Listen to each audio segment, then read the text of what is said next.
नमस्कार, मैं हूं प्रिय रंजन भारती। आप देख रहे हैं आपके साथ मेरी बात। तो आपका बहुत बहुत स्वागत है। नीतीश कुमार जिस एजेंडे पर चल रहे थे वो अंतिम मुकाम पर आ पहुंचा है।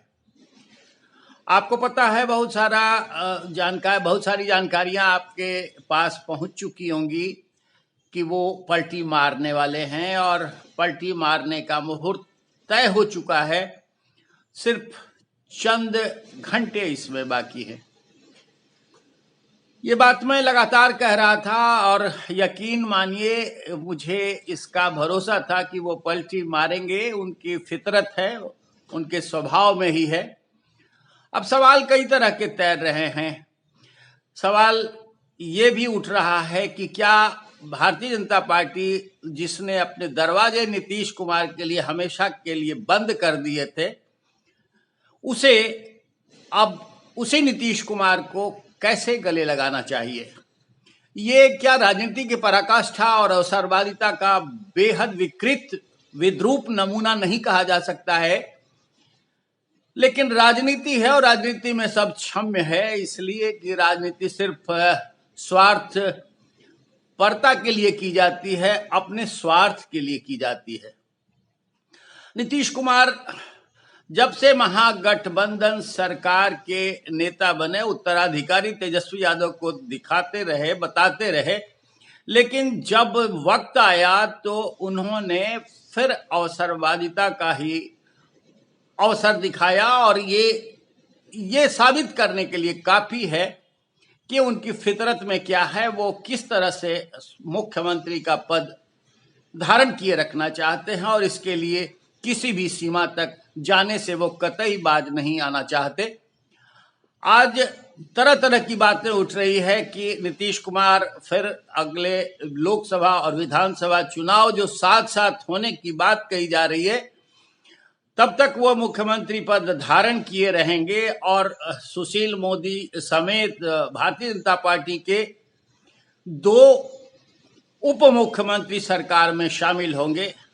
लेकिन एक और बड़ा सवाल तैर रहा है कि क्या राष्ट्रीय जनता दल सुप्रीमो लालू प्रसाद यादव, जो अपने बेटे को अपने जीवन काल में ही मुख्यमंत्री बनवा देना चाहते हैं, वो चुपचाप इसे निहारते देखते रहेंगे या फिर उनकी कोई और सोची समझी चाल समय के साथ उतर आएगी सामने और विधायक दल में कोई तोड़ फोड़ होगी, विधायकों को पटा करके और तेजस्वी की ताजपोशी का अवसर वो ला देना चाहेंगे? ये सवाल बड़ा है। तोड़ फोड़ की गुंजाइश पहले भी दिखती है और दिखी तभी ललन सिंह यानी राजीव रंजन सिर्फ उर्फ ललन सिंह को इन्होंने हटाकर, जो चाहते थे कि तेजस्वी की ताजपोशी हो और उप मुख्यमंत्री का पद उन्हें मिल जाए, इसके लिए जदयू विधायक दल में विभाजन कराने की सूरत वो ला देना चाहते थे। और ये भनक लगने के बाद नीतीश कुमार ने उन्हें पदमुक्त कर दिया, सारे अधिकार अपने हाथ में ले लिए थे। लेकिन वो बीता हुआ अध्याय हो गया। आज भी जदयू विधायक दल के अंदर आरजेडी समर्थक लोगों की, विधायकों की कमी नहीं है। उनके समर्थक विधायक करीब 1.5 दर्जन की संख्या में बताए जा रहे हैं। लेकिन क्या ये अवसर आ पाएगा? अगर अवसर आ भी पाएगा तो राज्यपाल स्वीकार करेंगे या फिर नीतीश कुमार विधानसभा भंग करवाने की सिफारिश करेंगे, कैबिनेट की अप्रूवल किसी तरह से लेकर के, और राजभवन उस पर मुहर लगा करके इन्हें अंतिम यानी फिर चुनाव होने तक मुख्यमंत्री के पद पर कार्यवाहक मुख्यमंत्री के रूप में बनाए रखना चाहेगा? ये एक बड़ा सवाल है और इस सवाल को सतह पर उतरने में अभी वक्त लगेगा। लेकिन जो चीजें तय हो चुकी हैं वो सिर्फ इतनी ही कि नीतीश कुमार अब महागठबंधन यानी इंडी गठबंधन के पार्ट एंड पार्सल नहीं रहने वाले हैं। वो निश्चित रूप से भारतीय जनता पार्टी के साथ कदम ताल करेंगे और आगे रणनीतिक रूप से सीट शेयरिंग कैसे होगी, किस तरह से होगी, चिराग पासवान जो रामविलास पासवान के पुत्र और लोक जनशक्ति पार्टी के नेता हैं, वो जो नरेंद्र मोदी के हनुमान खुद को कहते रहे हैं, वो भारतीय जनता पार्टी के साथ बने रहेंगे या वो भी अवसर तलाश कर कोई और मोर्चा तलाशेंगे, ये भी एक बड़ा सवाल है। लेकिन अभी सबसे बड़ा सवाल यही पैदा हो रहा है कि क्या भारतीय जनता पार्टी ने अवसरवादिता की पराकाष्ठा का परिचय नहीं दिया है? क्या लोकसभा चुनाव की गरज से और अपनी सीटों की संख्या बहुमत के पार तक ले जाने की लालच में उसने राजनीति की सारे हदी तोड़ दी हैं और एक बार फिर एक ऐसा उदाहरण पेश किया है कि राजनीति में उसे भी कुछ भी मंजूर होता है, वो किसी भी सीमा तक जाने के लिए तैयार है, चाहे उसे जितनी भी गत झेलनी पड़े, जितने भी वैसे लोग जो उसे लगातार तमाचा मारते रहे हैं, उसके खिलाफ माहौल बनाते रहे हैं और उनको धोखा देते रहे हैं, वैसे लोगों को भी गले लगाने से भारतीय जनता पार्टी नहीं चूकना चाहती। तो फिर ये एक ऐसा अद्भुत उदाहरण कैसे कहा जाएगा जो भारतीय जनता पार्टी अपने आचरण और अनुशासन की ढोल पीटती रही है, वो भी एक बड़ा सवाल पैदा होता है।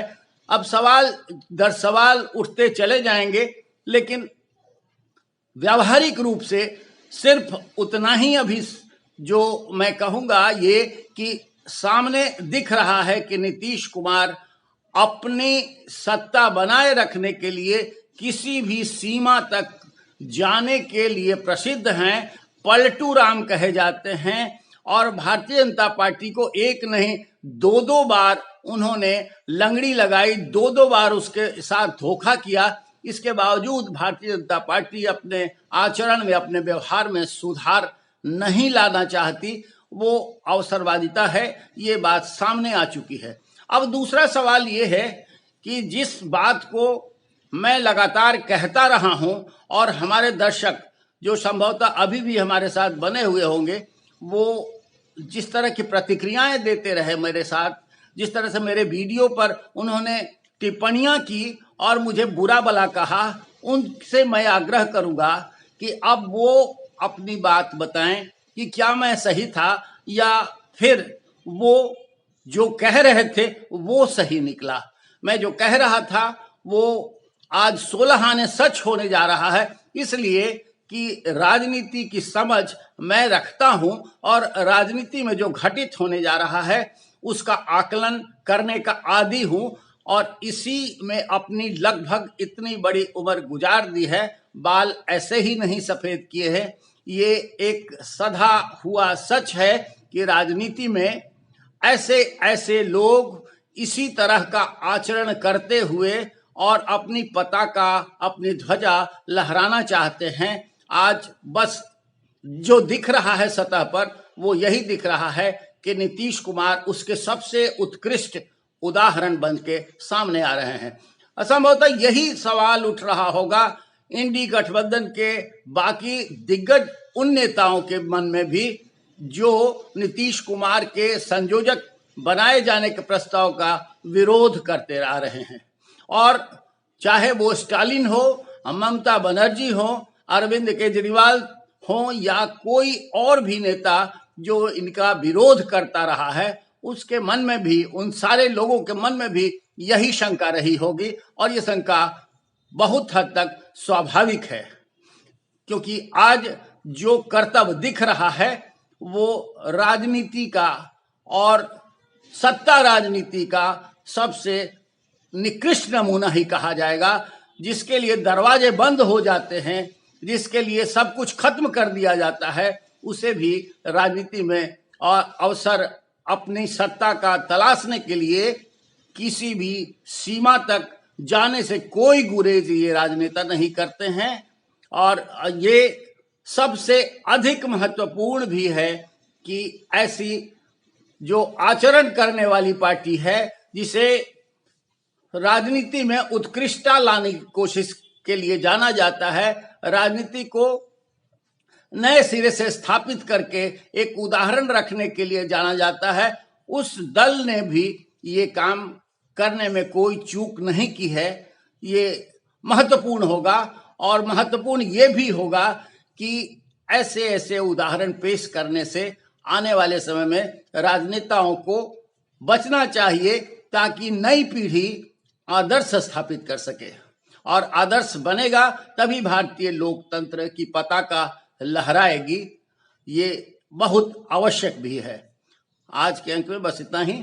हम किसी और विषय पर फिर आपसे मिलेंगे, विश्लेषण करते हुए आपके साथ साझा करेंगे।